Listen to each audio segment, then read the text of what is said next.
Banca, dopo la decisione della Procura di Treviso di aprire un'inchiesta per bancarotta, c'è ora il rischio che debbano essere restituite le transazioni accettate dai soci.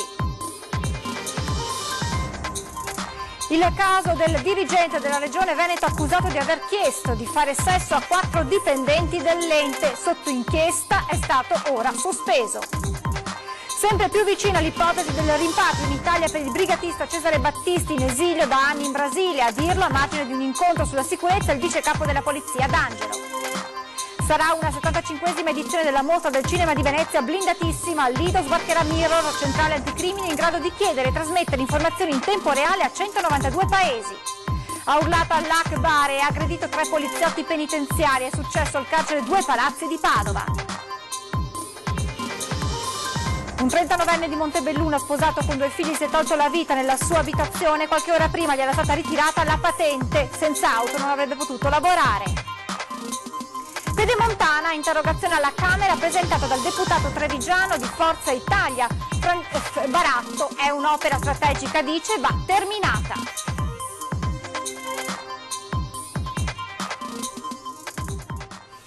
Buonasera e ben ritrovati con l'edizione del Veneto dei telegiornali di Antenna 3. In primo piano il crack di Veneto Banca. Nel pomeriggio una delegazione delle associazioni di risparmiatori è stata ricevuta in prefettura a Treviso. Intanto, dopo le novità di ieri con la Procura che ha deciso di aprire un'inchiesta per bancarotta, potrebbero arrivare importanti novità per i risparmiatori. La giornata di oggi, questo incontro è dedicato a fare chiarezza all'interno ovviamente non sovrapporsi a quelle che sono le attività in corso, la giudiziaria e ad altre iniziative che sono attualmente in corso, ma punta a un confronto tra quelli che sono gli attori istituzionali che vedete sentito appunto a tavola, Banca Italia, la SGAR, Intesa, tutti i soggetti del territorio. Fare chiarezza, garantire la coesione sociale, così il prefetto di Treviso, Laura Lega, ha spiegato la giornata di oggi, durante la quale ha ricevuto una delegazione di associazioni dei risparmiatori di Veneto Banca, ma anche rappresentanti di Banca Intesa.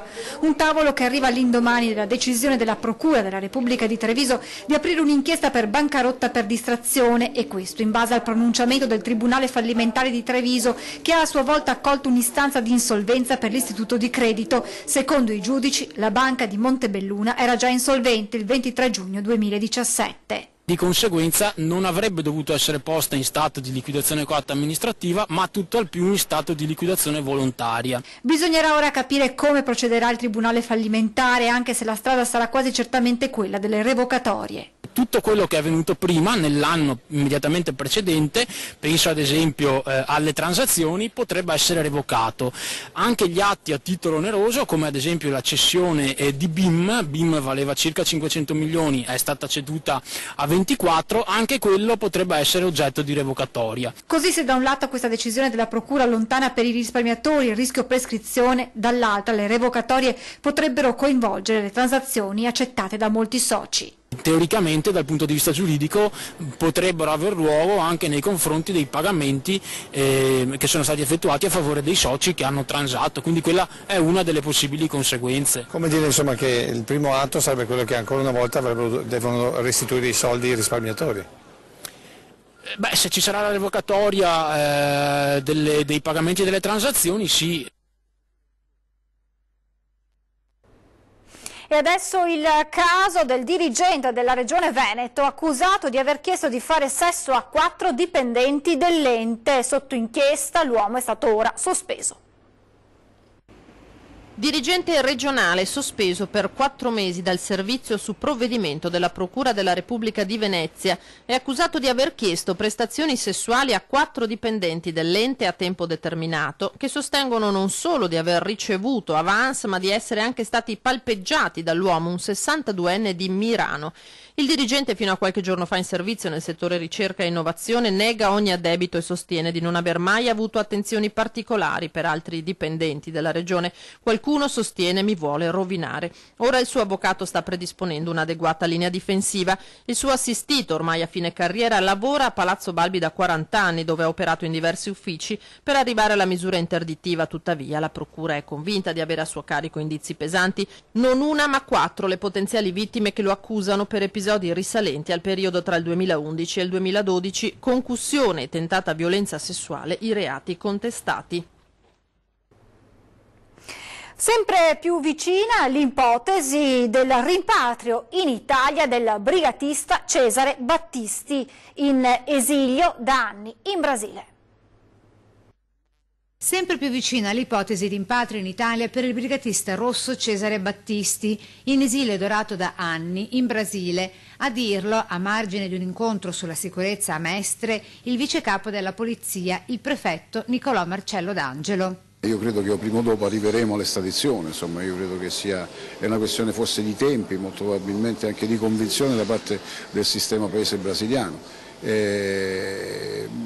Abbiamo numerosi contatti in senso bilaterale con la polizia brasiliana, vedremo, con le polizie federali, vedremo che cosa decideranno i giudici della Corte Suprema, ma la speranza non deve mai morire. Notizia questa che riaccende le speranze di giustizia da parte dei diversi familiari delle vittime del brigatista, tra cui Adriano Sabbadin, figlio di Lino Sabbadin, ucciso con una pistola calibro 6,35 dietro il bancone della sua macelleria a Santa Maria di Sala il 16 febbraio 1979, tragedia durante la quale il figlio Adriano si trovava nel retrobottega. Parole amare le sue dello scorso ottobre, quando Battisti tornò a far parlare di sé per un pentimento mai dichiarato insieme alle scuse mai appalesate alle famiglie delle vittime. Ho visto anche ieri sera l'ultima notizia su internet che lui proprio non deve chiederci scusa a noi, ma io assolutamente mi fa schifo, mi fa ribrezzo questa cosa, perché quando è entrato per ammazzare mio padre era complice, c'era anche lui, sebbene non ha impugnato la pistola, l'ha impugnata Giacomini, lui era vicino, ha ordinato lui di sparare. Ora in Brasile, con il cambio della situazione politica, l'estradizione di Battisti prende sempre più corpo. Nelle prossime ore il verdetto della Corte Suprema brasiliana, che dovrà pronunciarsi sull'ultimo ricorso presentato da Battisti. Le autorità brasiliane ci diranno poi successivamente quale sarà l'esito della Corte Suprema che sembra orientata, dico tra virgolette, sembra orientata ad esaminare in maniera molto attenta, credo, non so se in sede plenaria di Corte Suprema o soltanto esclusivamente con la sezione prevista sulla richiesta di Battista, che ripeto sembra sia anche un ricorso, da quello che dicono anche le autorità, un po' inammissibile. Restiamo a Venezia perché al Lido, in occasione della mostra del cinema, sbarcherà Mirror, una centrale anticrimine in grado di chiedere e trasmettere in tempo reale informazioni a 192 paesi. Intanto per la festa del Redentore in arrivo modifiche al traffico acqueo. Sarà una mostra del cinema blindatissima, quella prevista per la 75esima edizione. Al Lido sbarcherà Mirror, che in inglese significa specchio, è la prima sala operativa interforze collegata con quasi 200 paesi da tutto il mondo. Il suo acronimo è SOI. In passato è stata utilizzata soltanto per il G7 di Taormina. Il Dipartimento della Pubblica Sicurezza punta moltissimo su Venezia, perché è sicuramente il salotto buono dell'Italia ed è internazionale a 360 gradi. Questa sala operativa, che verrà allestita a cura della Direzione Centrale della Polizia Criminale, consentirà di avere durante il periodo della mostra internazionale del cinema la possibilità di collegarsi con 192 polizie nel mondo. Verranno adottate anche particolari misure antiterrorismo con uno speciale pool interforze e con un cospicuo contingente di uomini. Se riferisco i dati dell'anno scorso, alcune centinaia, quest'anno ci sarà qualcuno di più.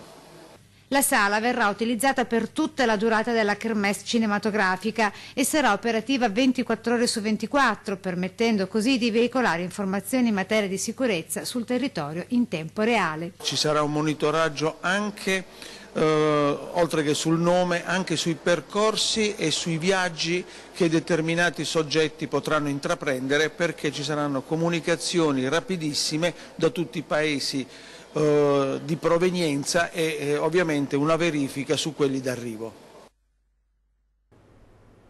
Momenti di tensione nel carcere Due Palazzi di Padova, dove un detenuto prima ha urlato Allah Akbar e poi ha aggredito 3 agenti.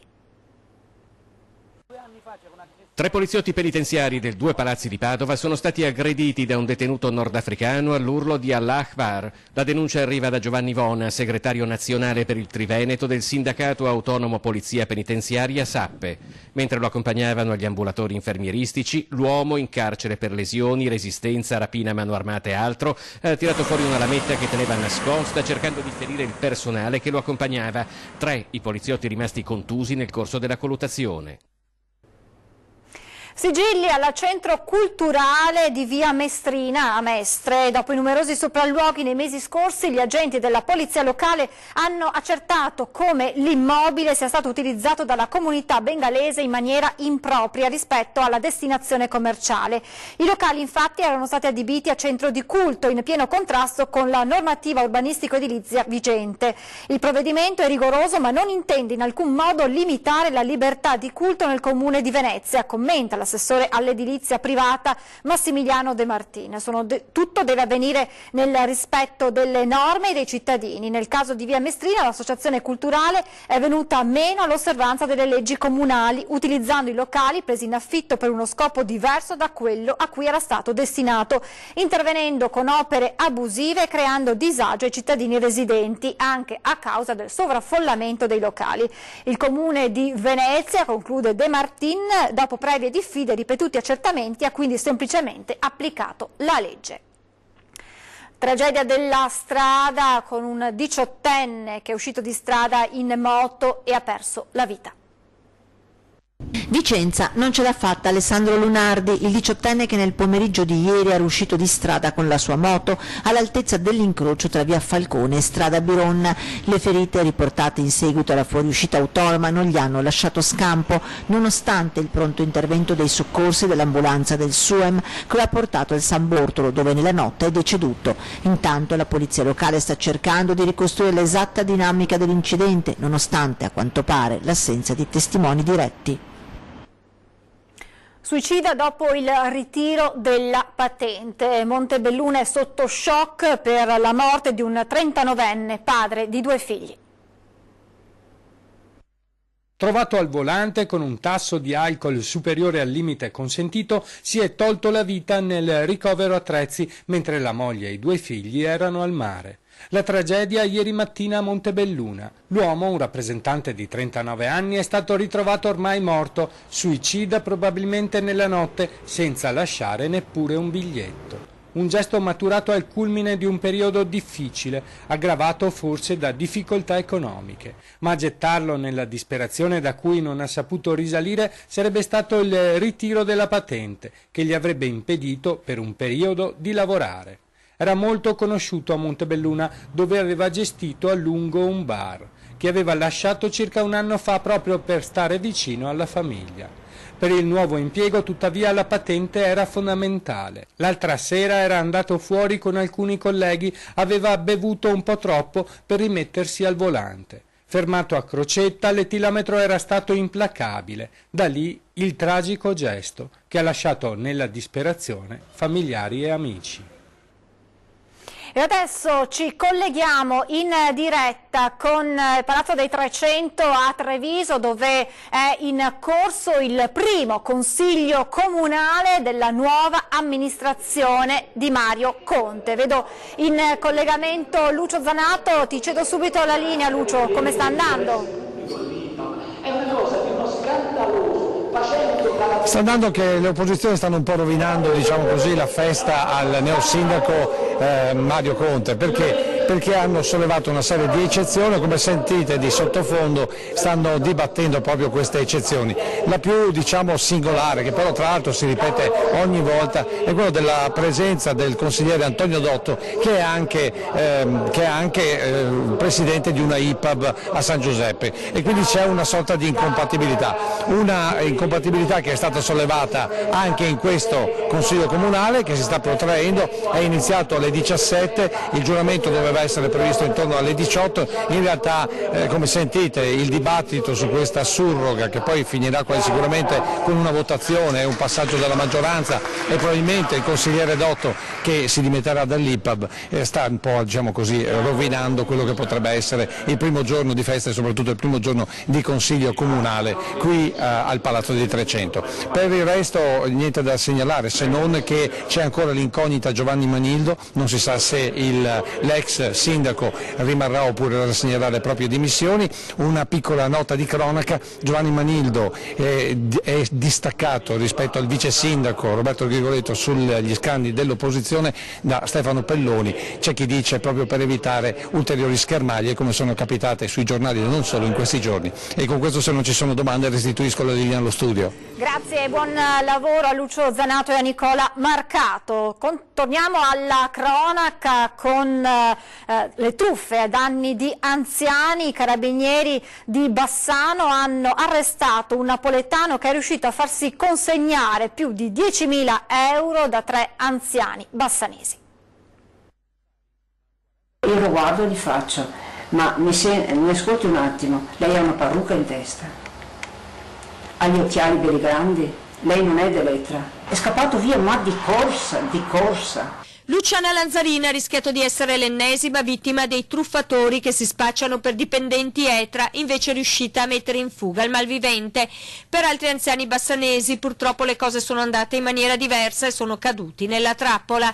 Grazie alle indagini che ne sono seguite, i carabinieri hanno identificato e arrestato il truffatore che si fingeva finto avvocato e andava presso le abitazioni per ritirare denaro e monili in oro. Operava sempre con la tecnica duplice del falso operatore delle forze dell'ordine, che paventa, a volte anche con delle minacce, l'arresto di un parente stretto della persona anziana a seguito di un sinistro stradale particolarmente grave. E quindi il nostro soggetto, questo Sepe Fabio, si presentava come un avvocato volto alla riscossione di denaro per poter evitare la galera al figlio. Tra gli anziani vittime dell'odioso raggiro, una 79enne che ha consegnato 8.000 euro, un signore di 81 anni che ci ha rimesso 1.500 euro, una 85enne alla quale i truffatori hanno estorto 2.000 euro. Una 86enne invece ha fiutato la truffa e si è rivolta ai carabinieri. L'invito agli anziani è proprio questo, di rivolgersi alle forze dell'ordine. Nessuno in alcun caso può venire presso il vostro domicilio a chiedervi denaro per qualunque tipo di cosa, in special modo monili d'oro, contanti. Contattare il 112 in caso di persone sospette non è mai un disturbo, anzi per noi è un importante indicatore che ci consente di fermare per tempo le condotte antisociali. Incidente nautico questa mattina lungo il Canal Grande a Venezia. Inizialmente il responsabile se n'era andato senza fermarsi. Collisione in Canal Grande a Venezia poco prima delle 8 nei pressi della stazione ferroviaria di Santa Lucia. Un mototopo è finito contro un vaporetto a CTV carico di passeggeri, rompendo un finestrone all'imbarcazione e causando 2 feriti lievi. Ma invece di fermarsi ha proseguito tranquillamente la sua navigazione, come se nulla fosse accaduto. Lo scontro è stato piuttosto violento e i passeggeri sono stati fatti scendere e salire su un motoscafo sostitutivo. Operazioni di una certa entità, che il conducente dell'imbarcazione da lavoro però ha deciso di ignorare, come l'incidente che aveva appena provocato. Solo più tardi il titolare della ditta per la quale lavorava si è presentato dai vigili assumendosi le responsabilità del suo dipendente. Nessuna ferita grave per i passeggeri, ma danni alle imbarcazioni. Adesso ci fermiamo per qualche minuto di pubblicità. Restate con noi, a tra poco.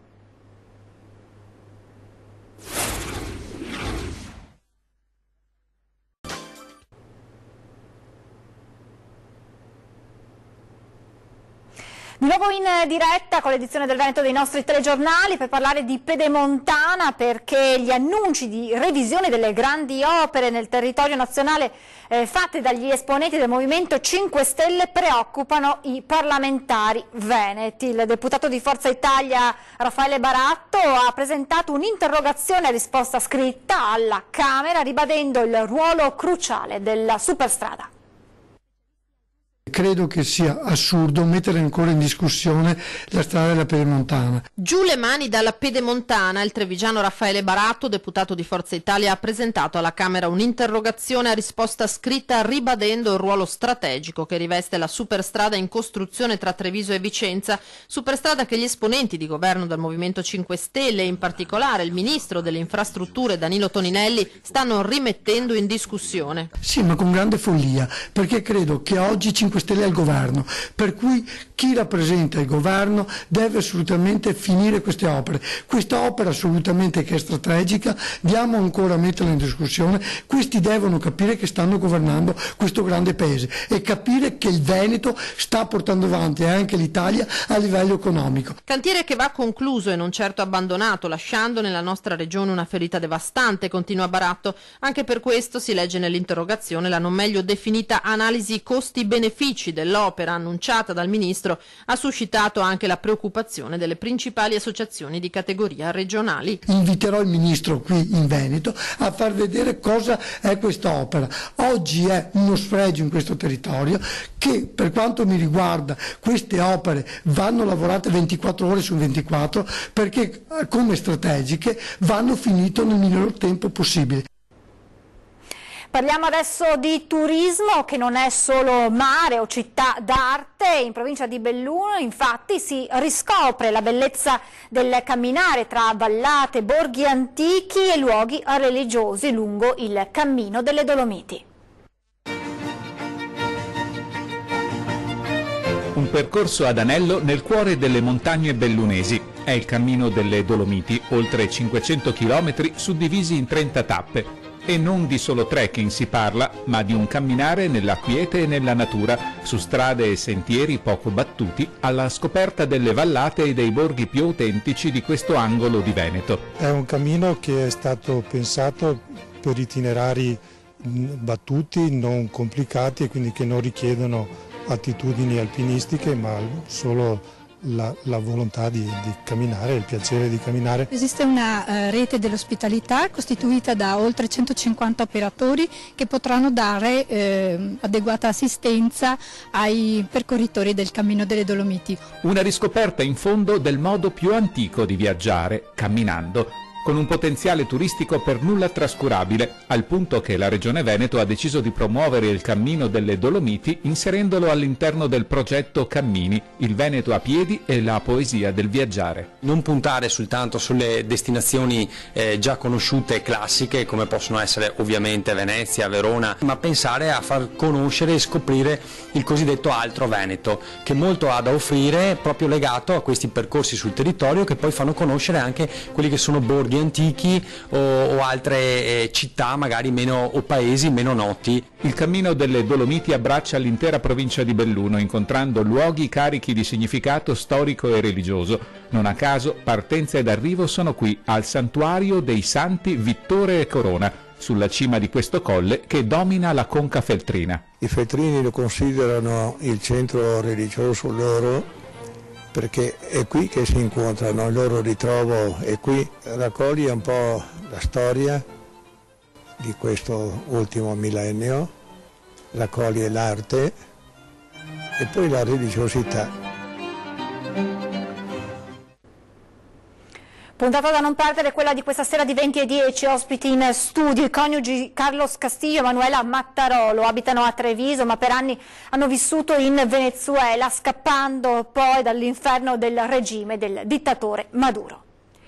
Con l'edizione del Veneto ci fermiamo qui, vi lascio le previsioni del tempo, grazie per essere stati con noi, buona serata.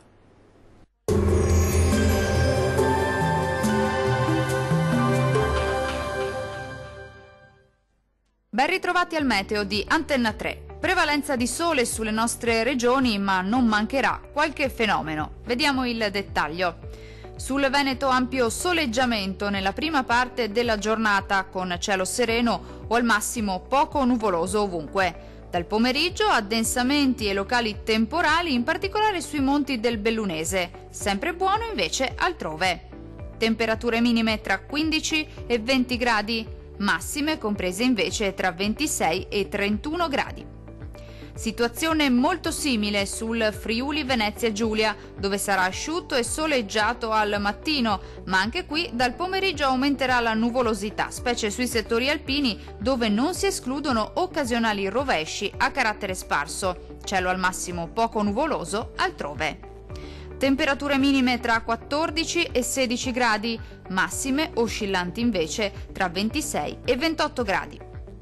Raggiungiamo infine il Trentino Alto Adige.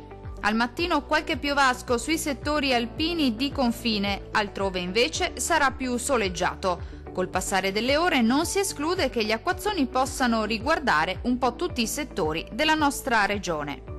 Le temperature minime si attesteranno intorno ai 18 gradi, le massime invece saranno comprese tra 27 e 29 gradi. Dal meteo di Antenna 3 è tutto. Arrivederci.